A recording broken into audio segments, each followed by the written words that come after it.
महाराष्ट्राचे मुख्यमंत्री देवेंद्र फडणवीस साहेब व सोबत उपमुख्यमंत्री एकनाथ शिंदे साहेब. मी म्हाडाचा नोंदणीकृत ठेकेदार आहे व मी म्हाडाच्या इमारत दुरुस्ती सेस बिल्डिंगचे सर्व इमारत दुरुस्ती करतो.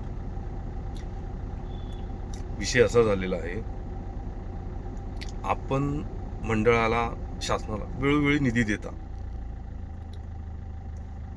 परंतु काही अधिकारी असे आहेत जे चुकीचा समज पसरवतात ठेकेदारांमध्ये की शासन आम्हाला निधी देत नाही.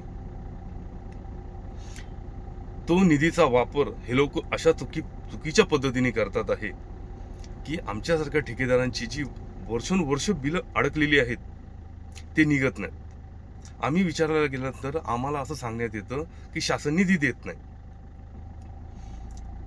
माझं बिल एक वर्ष झालं पडलेलं असतं, ते बिल निघत नाही. आणि 2 दिवसा अगोदर बिल जे सबमिट होतं म्हाडामध्ये, काही मोजके ठेकेदार आहेत त्यांची बिलं ताबडतोब 2 दिवसात निघतात.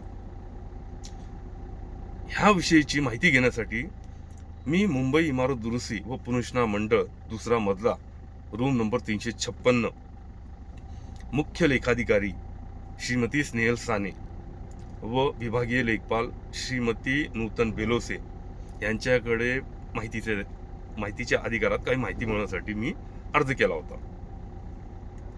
परंतु हे लोक मला ती माहिती देत नाही. ती वैयक्तिक म्हणून ती लपवतात. शासनाच्याच काही कर्मचाऱ्यांनी मला सांगितलं की गणेश, बिलं निघतात आहे, फक्त काही मोजक्या ठेकेदारांची बिलं निघतात आहे. हे प्रकरण लय मोठं आहे, तू त्याच्यात जाऊ नको. तरी सुद्धा मी माहितीचा अधिकार दिला, मागवलं. त्यांनी मला माहिती देण्यास नकार दिला. पुढे मी अपीलमध्ये गेलो. अकाउंट ऑफिसर नितीन साखरे साहेब हे सुद्धा या कटकारस्थांमध्ये सामील आहात. सोबत तिथे कॅशियर म्हणून एक छाया मॅडम बसतात. हो, हे लॉबीच आहे पूर्ण. तर सुनावणी 9 तारखेला 9/7/2026 रोजी माझी सुनावणी होती. सुनावणीच्या दरम्यान मी ज्यांना प्रश्न केले, आपण ही माहिती का देऊ शकत नाही? शासनाचा कारभार म्हणजे पारदर्शक कारभार असं आपणच सगळे सांगता. त्या हेतूने मी तो शब्द वापरला. त्यांनी सांगितलं, आम्ही तुम्हाला कळवू काय कळवायचं ते. हिअरिंग दुपारी 3 वाजता होती. ती अंदाजे 4-4:15 पर्यंत संपली. 5-1च्या दरम्यान मी माझ्या घरी जाण्यासाठी माझी कार काढली. एक व्यक्ती सतत माझा पाठलाग करत होता. तो होता मनसा कंस्ट्रक्शन. तो सुद्धा कॉन्ट्रॅक्टरच आहे आणि तो सुद्धा ह्याच्यामध्ये सहभागी, म्हणजे ह्यांची बिलं निघतात आहे. तर त्यांनी माझा पाठलाग केला व एका अनोळखी इसम ह्याला ती माहिती पुरवली. माझ्या गाडीचा नंबर, मी कुठल्या गेटमधून निघतोय म्हाडाच्या. त्यांनी मला खेरवाडी ट्रॅफिक जंक्शनकडे काही तरुणांनी मला गाडी अडवली. ते मुस्लिम तरुण होते. माझी गाडी हायवेला चालता चालता अडवली व त्यांनी काच खाली करायला सांगितलं. मी काच खाली केलं. त्यांनी मला सरळ जीवे मारायची धमकी दिली गाडी अडून. काही तरुण होते, पुढे कार होती त्यांची अजून एक.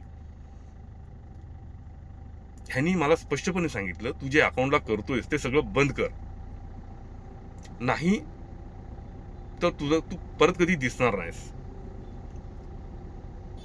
तर मी न घाबरता गाडीच्या खाली उतरलो व त्यांना सांगितलं, मी इथेच उभा आहे, तुम्हाला जे करायचं ते करा, मी काही घाबरत नाही ह्या गोष्टीला. त्यांनी सांगितलं, ही वेळ फक्त ही पहिली वेळ आहे, आम्ही फक्त तुला समज द्यायला आलोय. तू जर हा विषय नाही संपवला तर आम्ही तुला संपवू.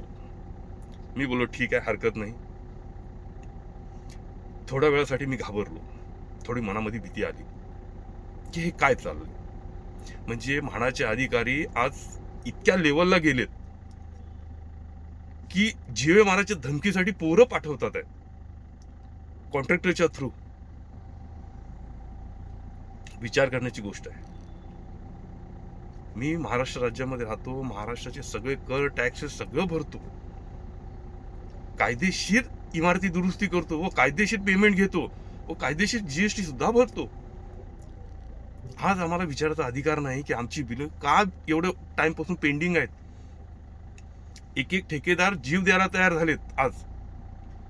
आणि मुख्यमंत्री साहेब तुम्ही निधी पाठवताय, एकनाथ शिंदे साहेब तुम्ही निधी पूर्ण देताय, निधीची कमतरता नाहीये. हे लोक निधी अडून ठेवतात आणि 10% 15% असे घेऊन हे लोक बिल काढतात. आता ह्याबद्दल मी सर्वांना मेल केलेले आहेत. उपमुख्यमंत्री, मुख्यमंत्री साहेब, म्हाडाचे IAS, म्हाडाचे IPS,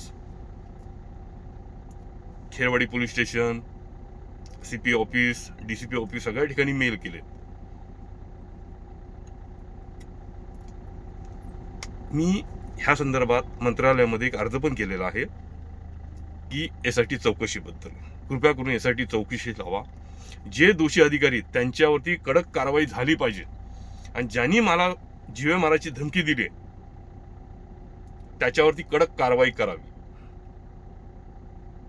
माझ्या जीवाला जर काही झालं भविष्यात, मुख्य लेखाधिकारी स्नेह साने, विभागीय लेखपाल नूतन बेलोसे, कॅशियर मॅडम छाया मॅडम व सोबत अकाउंट ऑफिसर नितीन साखरे व सोबत मनसा कॉन्ट्रॅक्टर व त्याच्यानंतर श्रीचंद कॉन्ट्रॅक्टर, हे सर्व सहभागी आहेत. यांच्या व्यतिरिक्त आणखी आहेत कॉन्ट्रॅक्टर.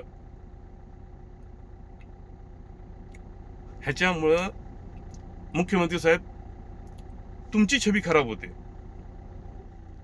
व उपमुख्यमंत्री साहेब एकनाथ शिंदे साहेब तुमचं नाव बदनाम करतात. हे